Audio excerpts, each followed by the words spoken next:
Luc, chapitre 9. Jésus rassembla les 12 apôtres et leur donna puissance et autorité pour chasser tous les démons et guérir les maladies.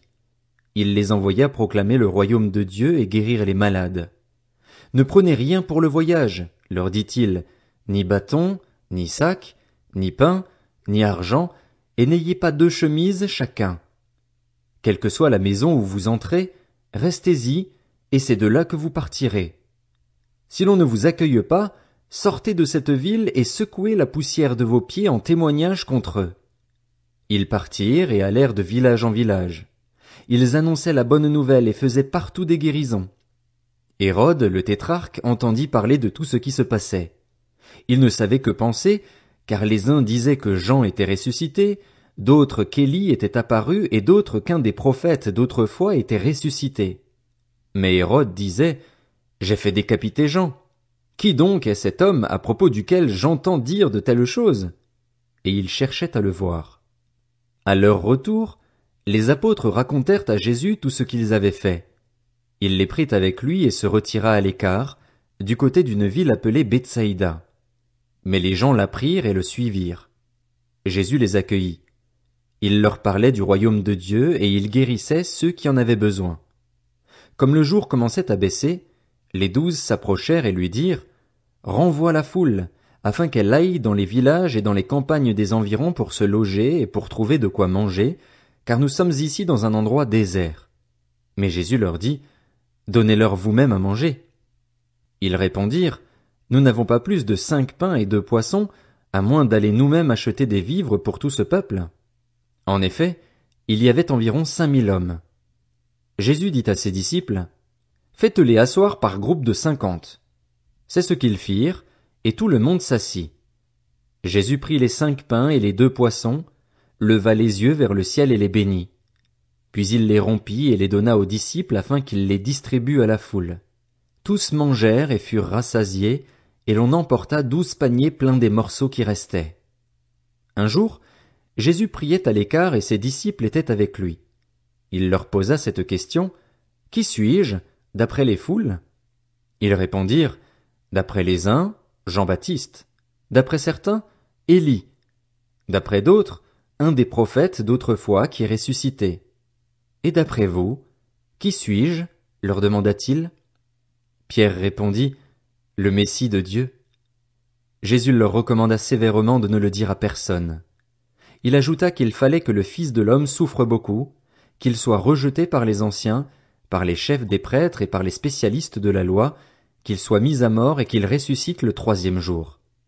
Puis il dit à tous: Si quelqu'un veut être mon disciple, qu'il renonce à lui-même, qu'il se charge chaque jour de sa croix et qu'il me suive, car celui qui voudra sauver sa vie la perdra, mais celui qui la perdra à cause de moi la sauvera. Que sert-il à un homme de gagner le monde entier, s'il se perd ou se détruit lui-même? En effet, celui qui aura honte de moi et de mes paroles, le Fils de l'homme aura honte de lui, quand il viendra dans sa gloire et dans celle du Père et des saints anges. Je vous le dis en vérité, quelques-uns de ceux qui sont ici ne mourront pas avant d'avoir vu le royaume de Dieu. Environ 8 jours après avoir dit ces paroles, Jésus prit avec lui Pierre, Jean et Jacques, et il monta sur la montagne pour prier. Pendant qu'il priait, l'aspect de son visage changea et son vêtement devint d'une blancheur éclatante. Et voici que 2 hommes s'entretenaient avec lui. C'étaient Moïse et Élie. Apparaissant dans la gloire, il parlait de son prochain départ qui allait s'accomplir à Jérusalem. Pierre et ses compagnons étaient accablés de sommeil, mais, restés éveillés, ils virent la gloire de Jésus et les 2 hommes qui étaient avec lui. Au moment où ces hommes se séparaient de Jésus, Pierre lui dit: Maître, il est bon que nous soyons ici. Faisons 3 abris, un pour toi, un pour Moïse et un pour Élie. Ils ne savaient pas ce qu'ils disaient. Ils parlaient encore quand une nuée vint les couvrir. Les disciples furent saisis de frayeur en les voyant disparaître dans la nuée. Et de la nuée sortit une voix qui dit: Celui-ci est mon fils bien-aimé, écoutez-le. Quand la voix se fit entendre, Jésus se retrouva seul. Les disciples gardèrent le silence et, à cette époque-là, ils ne racontèrent rien à personne de ce qu'ils avaient vu. Le lendemain, lorsqu'ils furent descendus de la montagne, une grande foule vint à la rencontre de Jésus. Alors, du milieu de la foule, un homme s'écria, « Maître, je t'en prie, jette les regards sur mon fils, car c'est mon fils unique. Un esprit s'empare de lui et tout à coup il pousse des cris.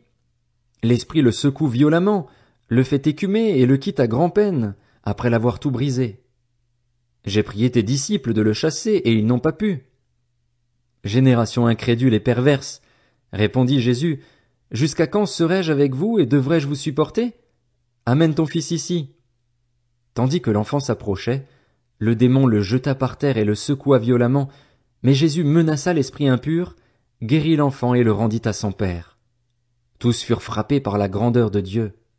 Alors que chacun s'émerveillait de tout ce que faisait Jésus, il dit à ses disciples, « Quant à vous, écoutez bien ceci. Le Fils de l'homme doit être livré entre les mains des hommes. » Cependant, ils ne comprenaient pas cette parole. Elle était voilée pour eux afin qu'ils n'en saisissent pas le sens, et ils avaient peur de l'interroger à ce sujet. Ils eurent une discussion entre eux pour savoir lequel parmi eux était le plus grand. Jésus connaissait la pensée de leur cœur.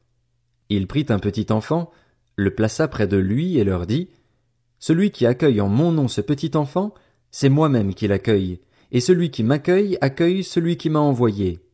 En effet, celui qui est le plus petit parmi vous tous, c'est celui-là qui est grand. » Jean prit la parole et dit, « Maître, nous avons vu quelqu'un chasser des démons en ton nom et nous l'en avons empêché, parce qu'il ne nous suit pas. » « Ne l'en empêchez pas, lui répondit Jésus, car celui qui n'est pas contre nous est pour nous. » Lorsqu'approchèrent les jours où il devait être enlevé du monde, Jésus prit la décision de se rendre à Jérusalem. Il envoya devant lui des messagers qui se mirent en route et entrèrent dans un village samaritain pour lui préparer un logement. Mais on refusa de l'accueillir parce qu'il se dirigeait vers Jérusalem. Voyant cela, ses disciples Jacques et Jean dirent, « Seigneur, veux-tu que nous ordonnions au feu de descendre du ciel et de les consumer comme l'a fait Élie ?» Jésus se tourna vers eux et leur adressa des reproches en disant, « Vous ne savez pas de quel esprit vous êtes animés. En effet, le Fils de l'homme n'est pas venu pour perdre les âmes des hommes, mais pour les sauver. » Et ils allèrent dans un autre village. Pendant qu'ils étaient en chemin, un homme lui dit, « Seigneur, je te suivrai partout où tu iras. » Jésus lui répondit, « Les renards ont des tanières et les oiseaux du ciel ont des nids, mais le Fils de l'homme n'a pas un endroit où il puisse reposer sa tête. » Il dit à un autre, « Suis-moi. » Il répondit, « Seigneur, permets-moi d'aller d'abord enterrer mon père. » Mais Jésus lui dit, « Laisse les morts enterrer leurs morts et toi, va annoncer le royaume de Dieu. » Un autre dit, « Je te suivrai, Seigneur, mais permets-moi d'aller d'abord faire mes adieux à ceux de ma maison. » Jésus lui répondit, « Celui qui met la main à la charrue et regarde en arrière n'est pas fait pour le royaume de Dieu. »